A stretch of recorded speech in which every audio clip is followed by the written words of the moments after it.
Jimmy and I are excited about today's guest, Earl Endrick, who runs a top performing team based in Delaware. And we're looking forward to diving into that conversation. One of the things that was pretty cool about this, as we went through it, Rajiv, that I really enjoyed was is to think about what is it that a top producing team leader is, how are they utilizing this AI to be able to effectively continue to grow their business, even in a time when most people are seeing some declines in their business because of the number of transactions. When he started talking about how he's using it for efficiencies, also how he's using it for his productivity, and also in some of the communications he's doing, those were things that I know that when you get done with listening to this, you're going to have some actionable steps that you can put into use in your business immediately. So without further ado, let's get to it.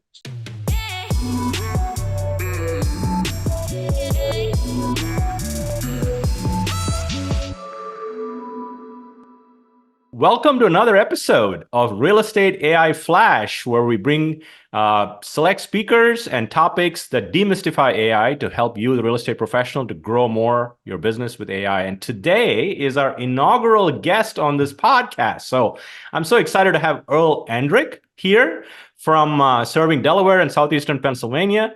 And we can't wait to dig into it with Earl. So welcome, Earl. Yeah, happy to be here, Rajiv. Thank you. I'm hanging out with two legends of the industry, so this is really exciting for me too, man. Yeah, and you're Hey, just Earl, back from don't, a cruise too, you know? Yeah, yeah. I'm relaxed, And ready to Earl, go. don't sell yourself short, Earl. Give us some ideas so that everybody understands kind of the numbers your team does, if you don't mind, transaction wise and dollar volume sales wise for 2023. Yes, 2023 we did just under 100 transactions. I think it was 97 at around 43 million. So Yes, killer. we try to move and shake. Main thing about that is this man knows what he's talking about. And what I love, Earl, is the fact that obviously, even in a year when a lot of people had their businesses pull back, yours going up 15%, and then stretching the goal going into next year in excess of 20% that you're looking for growth. This is going to be fun to talk about exactly what you're doing differently because, as we know, some of the things that you did last year, you're going to improve on some of those things. So, Rajiv, I think this is going to be fun for everybody to hear a little bit about how the team is using AI really to continue Yeah. that growth, despite what some other teams are seeing as far as some pullbacks. Yeah, I mean, Jimmy, you talk about somebody is going to have their best year ever. Yeah. And Earl set a goal for his team to do 52 million, which would be their best year ever. So they're obviously doing some planning on how to execute this because that doesn't happen by accident. So, Earl, if you want to kind of dive into some of the stuff that you talked about business planning, and how are you leveraging AI to kind of drive more productivity forward, and we can have a conversation around that. So, love to hear your thoughts. So every year we try to take a day and as a team and go over our business goals, reflect from the year before, of course, but what is the plan for what we're doing for the next year. This was our first year we used AI to actually really plan the agenda, which is actually take a lot off of our plates as me and the support staff as well. But really kind of asking the questions. Can you ask us 10 questions that would $100 million producing team would do in a business planning session? So that actually helped us develop it. And then of course you can go in from there. But making the plan for that, especially that's a pretty lofty goal for us. I mean, that's a big jump. I think we can do it, especially with this year, which everyone expected to be a little bit of a pullback, and it was. For us to still stay steady, I was pretty excited. So still diving into AI. I know I've learned a lot of it from you guys, but I'm always trying to enhance on it. So, Earl, when you're doing that, I mean, you mentioned about just putting in there what would be some of the agenda items and helping you do that. Did you use any of that, any chat GPT or AI in any way to help you kind of get some ideas on some things you were doing, or was it mostly on the planning side of getting ideas on the agenda for your meeting? Well, so once we kind of came up with the agenda, then I would elaborate on certain aspects of it. So, of course, lead gen's huge. So I like to ask it as if say as if. So obviously we're going for $50 million. Well, I want it to as if I'm $100 million producer. So if we can get anywhere close to that, that'd be awesome. But lead gen, it would break it down, and we're a referral based business for the most part. Majority of our business, I think it's 87%, comes from the referrals of our past clients, sphere of influence. We're big on agent-to-agent referrals. So having it clarify that, I had it take our database, and I have a lot of notes in our database, and I even taken some of our reviews and have it kind of synthesize and come up with our 6 avatars of our clients. So when you're looking at, if you're running a business, majority, or I think solely, I won't say solely, mostly by referral, I want to know who are the main people we're serving, and where are some commonalities with that we can kind of try to focus on. So I know a lot of our clients are moving to Delaware, and from different states, New Jersey, New York, state. Delaware has a pretty lower tax bracket, so that was a big eye opener for some of us, and then even young professionals, people that are downsizing. So kind of building that little avatar, that it did a great job at really kind of zeroing in on it, focusing. So what about that as far as like, what was the data you put in for it to kick that out to you? Were you just putting in, names or the types of clients, ages? What were you putting in to get that broken down for you? So in our CRM, I have their names, locations, where they moved from. I even have what types of food they like, where they work, activities. Like I said, I'm big into Peloton, like we talked about before. I always like to know if they're Peloton people, or if they like to work out, or they like to golf. So all that information's in there, and I can pull it out as some type of Excel sheet, and I upload it right into ChatGPT. So it makes it simple. If you have the paid version, you can kind of ask a few different questions to clarify certain things, but once it gets in there, you can really zero in. You know something, Jimmy? I mean, the year of personalization, right? Everybody likes personalization. We've talked about Netflix, like 80% of people watch the recommendations because it's like really personalized. And now what I'm hearing from Earl is he's taken all his client data, personalities, traits, and putting it in and kind of coming up with those personalities so you can actually write your unique selling point and talk to people that fit that mold and going forward. So I think that's what AI is powering him to do. I mean, if I could synthesize what he just said, that's cool. Yeah. Well, another one is reviews too. If you take your reviews and you can ask it, what are 10 common phrases or what commonalities within these reviews, it'll break those all down, and you can kind of go from there too. Especially if you look at advertising, marketing, you really want to focus.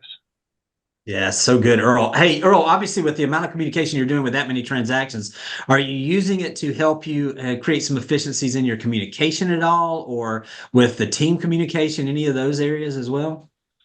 We do use it when we get email or writing emails or text messages and things of that nature. I will use it to help actually draft some of them to appeal to some of those avatars, I call them.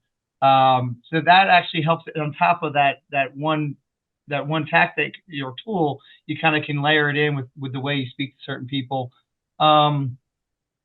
We do use it a lot, just to kind of get ideas on communicating with them.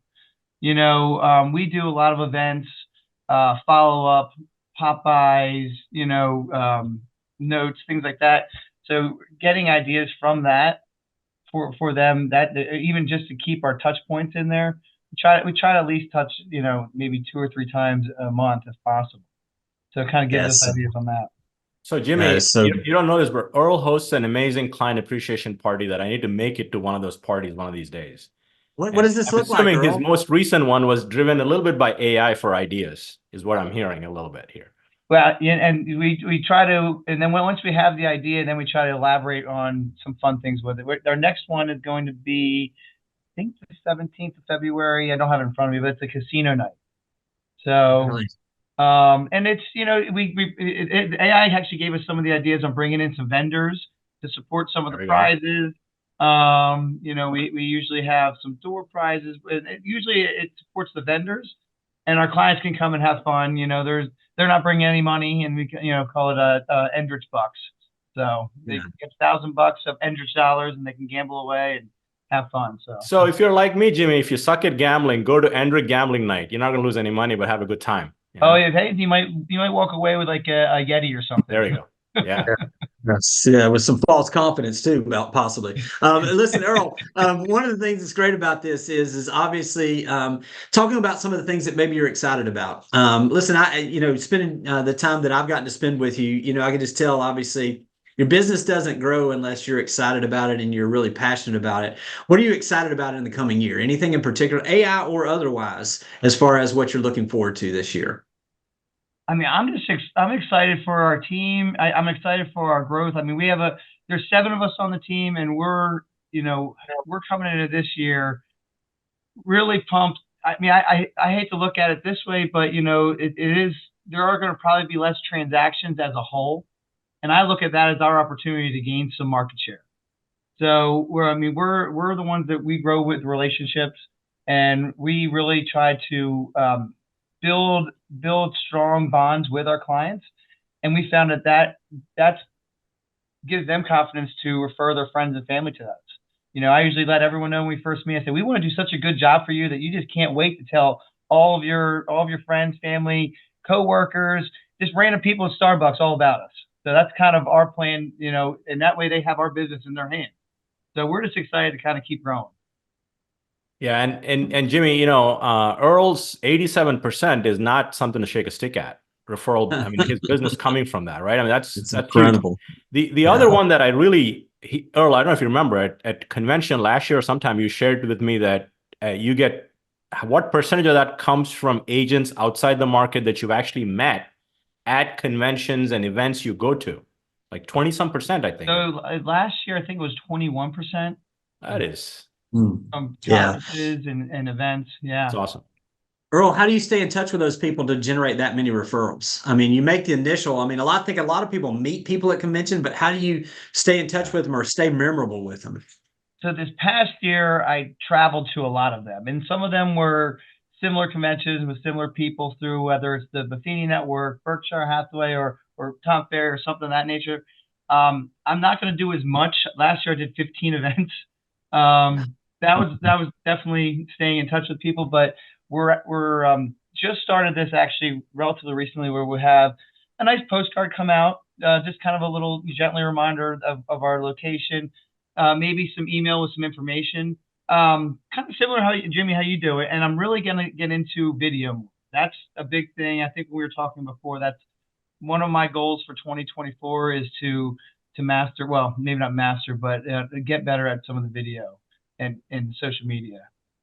Yeah. And Jimmy, Earl, I'm this has starting to been, see yeah, Earl's videos, and they're coming along. So that's great. he started that journey already. So Earl, I know you're based in Delaware, and your team sort of serves the whole state of Delaware and then southeastern Pennsylvania and surrounding areas. What is the best way? We got a national audience, listening to this. So what is the best way for people to reach you? You can go on my Instagram. It's underscore Earl Endrick underscore realtor. If you Google me, I'll come right up. So, Facebook, LinkedIn, you can email me at earl.endrich@foxroach, or you can just text me, 610-496-3838. Yeah, we'll You put it hide in a the show pro. notes too. So Yeah, you can't hide a pro. You can find Earl. Just Earl Endrick. You just Google. just I mean, he's Google. gonna There's come not right many up. Andricks That's that right. are doing really well in Delaware, so you'll find them. That's Yeah. great. Earl, this has been fantastic. Listen, thanks for your willingness to share with the real estate community as a whole. And I know that you've gotten some value out of this. So if you have, make sure you reach out to Earl, let him know how much you appreciate it. We'll talk to you guys soon. Thanks for watching the video. I specifically chose the video below for you because it builds on the one you just watched. I hope it's helpful, and I'll talk to you soon.